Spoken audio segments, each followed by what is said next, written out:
Humpty Dumpty sat on a wall. Humpty Dumpty had a great fall. All the king's horses and all the king's men, try as they might, could not put Humpty Dumpty back together again. Dwayne Nash here.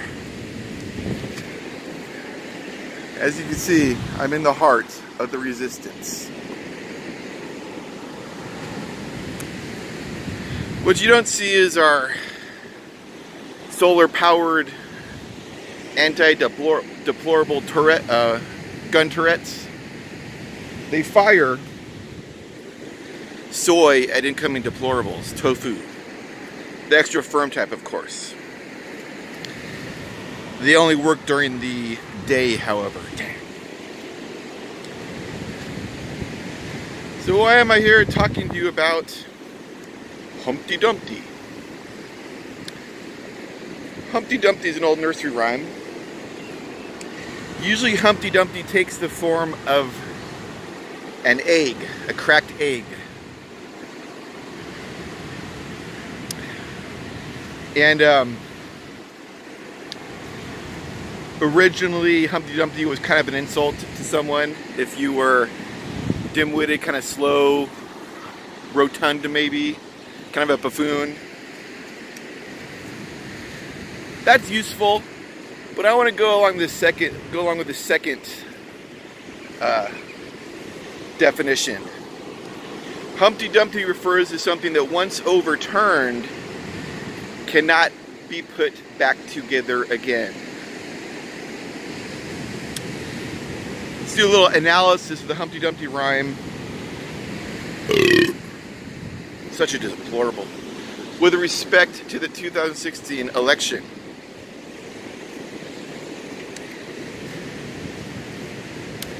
Of one Donald Trump.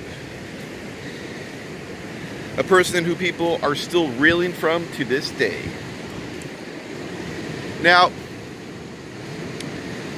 Humpty Dumpty sat on a wall. A wall, of course, being a man-made structure. It wasn't a naturally occurring, like hill or something that took work to climb up to the top of. Fool on the Hill by the Beatles is a great song to analyze too for deeper meaning. Now, the wall, of course, being an artificial subject, Humpty Dumpty is sitting on the wall. So he's at comfort. He's taken a stance of being higher up than everyone else.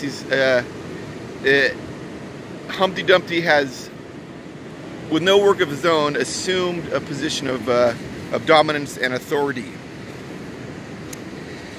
Now you see where you're going with this. You see where I'm going with this is that this parallels the coastal elites, the Democrats, who, through no really work of their own, assumed a position of moral authority, political authority over the rest of the country, and exercised it through mainstream media, academia,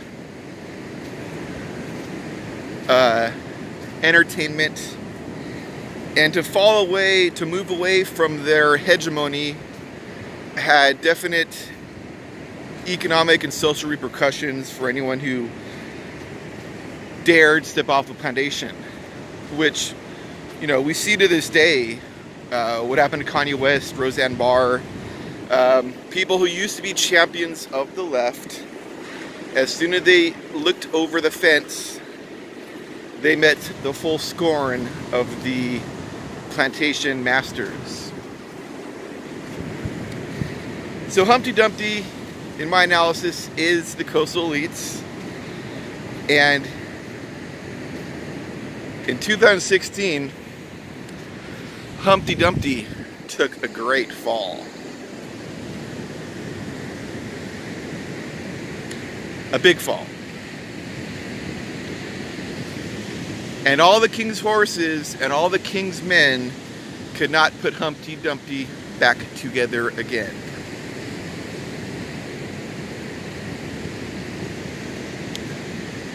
not being able to put yourself back together again, the dissonance, the cognitive dissonance the left is still reeling from to this day. That, in my analysis, is all the king's horses and all the king's men could not put Humpty Dumpty back together again. People's worldview was shattered. Now, you got to keep in mind the left, composed of baby boomers, you know, and their kids, some Generation X, millennials.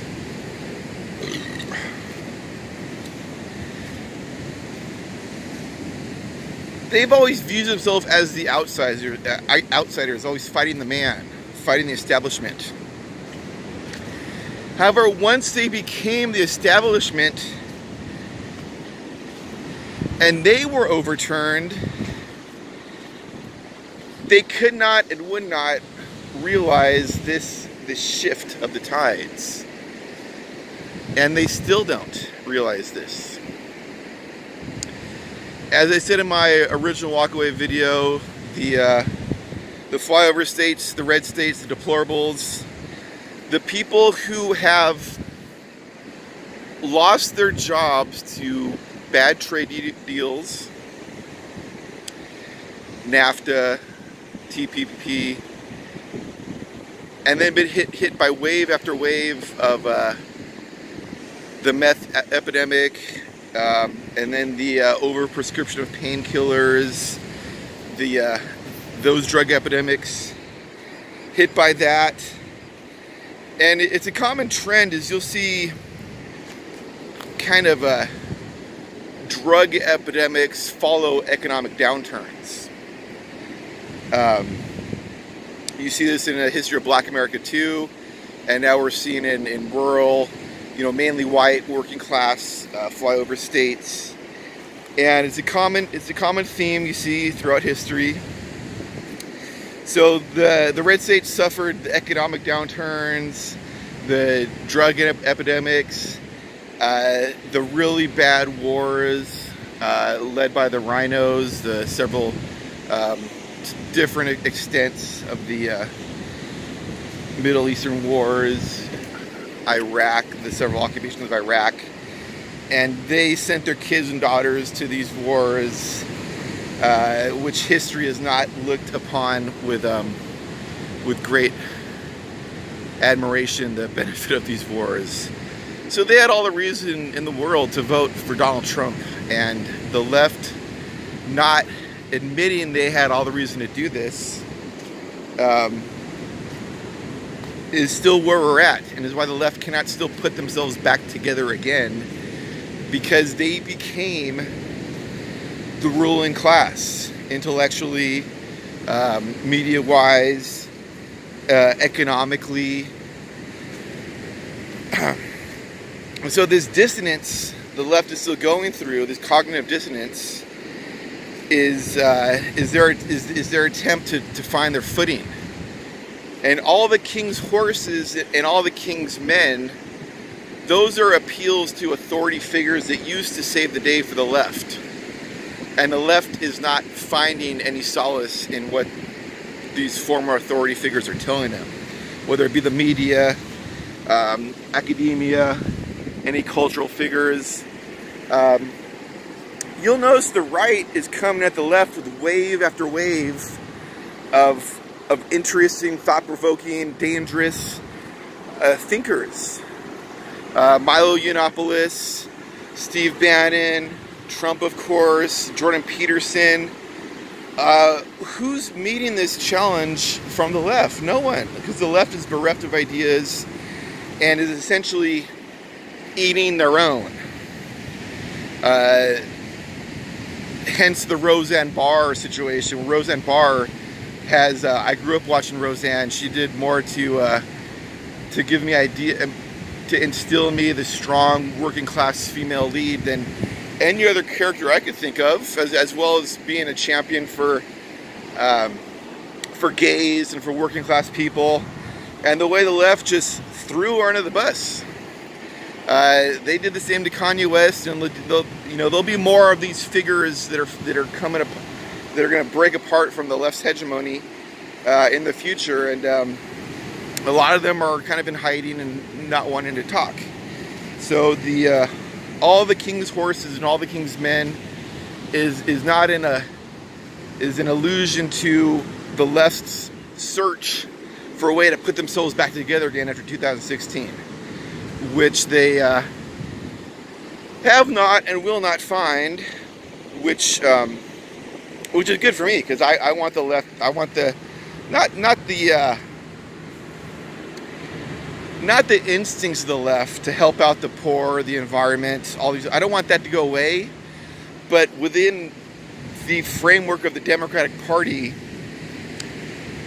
no mas. It's local. It's got to go away. So let the left die. I mean, not let the left, the Democratic Party die. And, part of my evolution of this channel is I want it to be a place and a voice to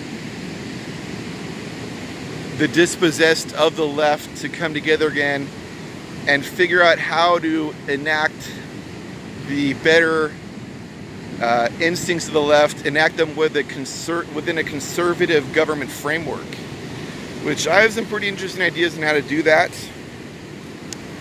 And I'm not going to spill. I'm not going to lay them out right now, but that's where this channel is going to be going, because I think there's a big niche and a market for that, is kind of ex-Democrats to find their footing within a new paradigm, because that's really what we're looking at. And I want to leave with this thought, this question today, is that a major talking point of Donald Trump and kind of and Steve Bannon be the more intellectual side of that, is the populism versus globalism issue, where it's not really left versus right, is globalist versus nationalist. And the mainstream media has constantly conflated nationalism with kind of a white ethno-state, which is just a deplorable tactic. It's just another. They just can't deal with actually. It's such a novel thing to be proud for and fight for what's best for your country. So they're not used to it, and I want you to leave with this thought, is that 20 years ago, the battle for Seattle, the opening salvo against globalism, against the World Trade Organization's meeting in Seattle, which was met with vicious counter-revolutionary force, that was led by the left, by anarchists, by environmentalists, by anti-capitalists. The opening salvo against globalism was led by the left. So I want to ask you, what the hell happened? Why did the left become so cozy with globalism? Why did they abandon this fight? Because we could have just as easily had a person on the left leading the fight against globalism. So I'm going to leave you with that thought. Go out and vote on Tuesday. If you're a Democrat, go out and vote on Wednesday. If you like this video, if you want to see more of it, hit the like button and subscribe. If you have found yourself in a devil's triangle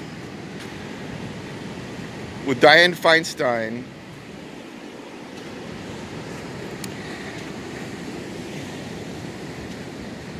and Nancy Pelosi, hit the dislike button.